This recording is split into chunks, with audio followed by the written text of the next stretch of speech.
One of my favorite stories, it's not necessarily the biggest story, but on the job dealing with people who are overdosing and they're in the grips. They're in the clutches of sin. Everybody wants to call it addiction, and they've got this disease. It's really, really easy to become jaded. It's really easy to become judgmental, and it's really easy to let your sinful self come across in those moments and deal with somebody in a way that is not God honoring.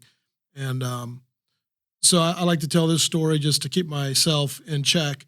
I went to an overdose and I was frustrated. This lady had overdosed several times, and I'm tired. I've been working several hours. I was on overtime. So I decided, let's let the squad take her to the hospital, and I'm going to drive myself over there, and I'm going to arrest her once they release her, and that'll show her, because I'm so vindictive, because that's my heart. So I got to the hospital and went into the room. Doctors are done with her. She's fine. She's going to be absolutely fine.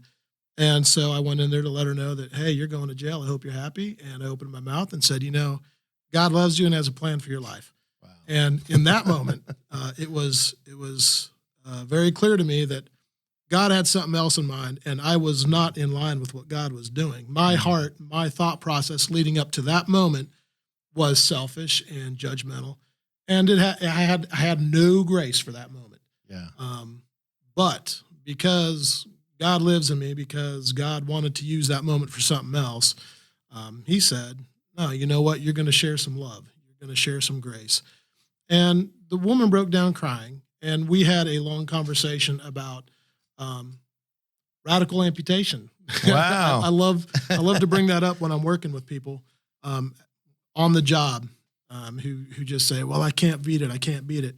So, well, it takes radical amputation. You are in the same city. You're in the same circle of people that you've had the same issue with for years, and you're expecting something different. Said, if you are serious about getting help, number one, you need to find somebody else to help coach you through this. Number two, you have to get away from the temptation. You have to get away from the influencers that are around you that you're bringing into your life. Find who loves you. Find the people who want the best for you, yes. And you're going to have to cut the rest out. And it might be for a time. It might be for the rest of your life.